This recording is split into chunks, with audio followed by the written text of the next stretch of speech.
இந்த சைடுல பாத்தீங்கன்னா பிரியா வந்து பயங்கர வெறித்தனமா விளையாண்டாங்க, பயங்கர துருதுருன்னு இருக்காங்க. சோ நான் என்ன சொல்றேன், ஏதாவது ஒரு டாஸ்க் வைக்கலாம், இன்ட்ரெஸ்டிங்கா இருக்கும்னு நினைக்கிறேன். ஓகே. சோ இந்த சைடுல இருந்து ஏற்கனவே சொல்லியிருந்தாங்க நான் பூ கட்டுற ஃபேமிலில இருந்து தான் வரேன் அப்படின்னு. சோ நீங்க வந்து ரெடி ஆயிக்கீங்க. இந்த பக்கம் ரொம்ப நேரமா அமைதியா இருக்காங்களே ஹேமலதா, அவங்கள கூப்பிடுவோம். வாங்க 2 பேரும்.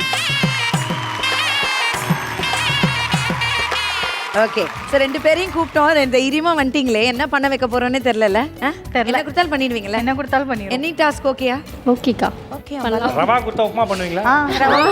சூப்பர். இதாமே நான் உங்கள்ட்ட பிடிச்சது. கேசரி கூட பண்ணுவோம். சூப்பர். எல்லாமே பண்ணுவோம். அதான் விஜய் டிவி. அதனால என்ன பண்ண போறோம்னா இப்போ உங்களுக்கு டிஃபரெண்டான டாஸ்க் ஒன்று கொடுக்கலாங்க. ரொம்ப கஷ்டமான. ஏன்னா இவங்க வந்து விஜய் டிவில பூ கட்டுறாங்க, அவங்க வந்து மக்களுக்காக பூ கட்டி ஒரு அற்புதமான வேலை பார்க்குறாங்க. 2 பேரையும் பூ கட்ட விடுவோம். சூப்பர். ஸோ யார் நல்லா அழகா பூ கட்டுறீங்க அப்படின்றது டாஸ்க் வச்சு பார்த்துருவோம். ஓகே ஓகே, செட்டப் எடுத்துட்டு வாங்க. ஓகே கேர்ள்ஸ், ரெடியா? ஸோ இங்கே நிறைய பூ இருக்கு, எல்லாத்தையும் கட்ட தேவையில்ல. உதிரி பூ இருக்கு இல்லையா, இதை கட்டினா மட்டும் போதும். அழகா யார் கட்டுறீங்க அப்படின்றது பார்த்துருவோம். Ready? Your time starts now. Come on Meena, come on Meena. Slow பண்ணு please.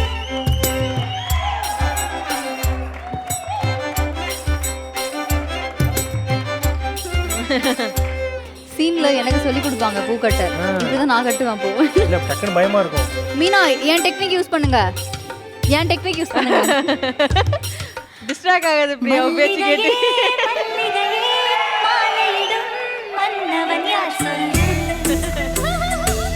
Aha, Devayani ரம்பாவா?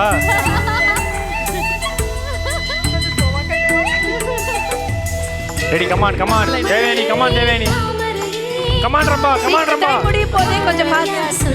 Come on Devayani.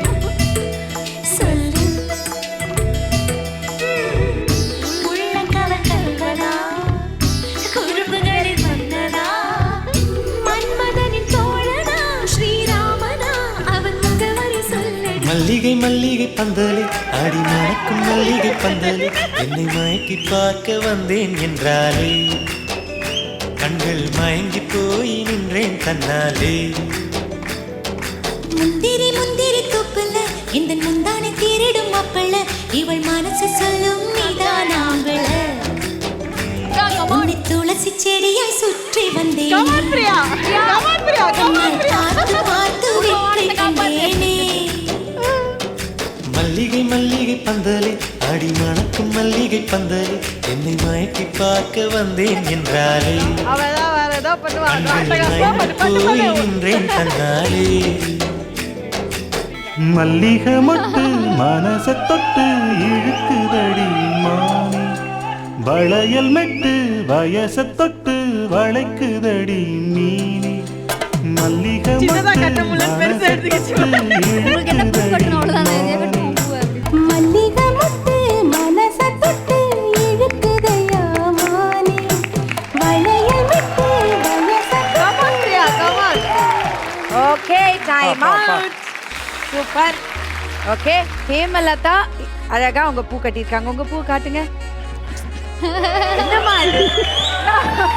மாலையோட கீழ் போர்ஷன் கட்டி இருக்கேங்க. மாலைக்கு கீழ இருக்கும்ல, மாலைக்கு கொஞ்சம் எப்படி தெரியலக்கா, ஒரே ஒரு 5 மார்க் தெரியும். அதை மட்டும் பிளாக் இங்க்ல அண்டர்லைன் பண்றது இதெல்லாம் பண்ணி மார்க் ஒழுங்கா வெள்ளையில தானே போயிட்டு இருந்தீங்க. ஆமா, அதுக்கப்புறம் இது ரொம்ப குட்டி குட்டியா இருக்கா, எனக்கு வேற கையில நெயில் கட் பண்ணிட்டேன். நான் கஷ்டமா இருந்துச்சு, அதனால பெரிய இதாக இருந்துச்சுன்னா ஸ்பீடா கட்டலான்ட்டு அதை மாத்திட்டேன். அதாவது வாழ்க்கையில் வந்து ஒரு ஃப்ளேவர் கூட இருக்கக்கூடாது, எல்லா ஃப்ளேவரும் இருக்கனால எல்லா பூவும் சேர்ந்து கட்டி ஒரு கதபமாக கொடுத்துடலான்னு நினச்சேன். பட் அந்த பொண்ணு வேற லெவல் திங்கிங். பட் சீரியஸா இது கட்டதே பெரிய விஷயம். தேங்க்யூ. சூப்பரா கட்டியிருக்கீங்க. இது ப்ரோ, கேட்கவே வேணாம். ப்ரோ ரொம்ப அழகா கட்டியிருக்கீங்க. ஸோ நீங்க வந்து என்ன பண்றீங்கன்னா, உங்க கையால நீங்க கட்டின பூவை அவங்க தலையில வச்சு விடுங்க. நீங்க வச்சு கட்டினீங்களே இந்த அழகான பூவை இவங்க தலையில வச்சு விடுங்க. ஓகே, இனிமேல் பூ கட்டவே போகக்கூடாதுன்ற மாதிரி இருக்கு.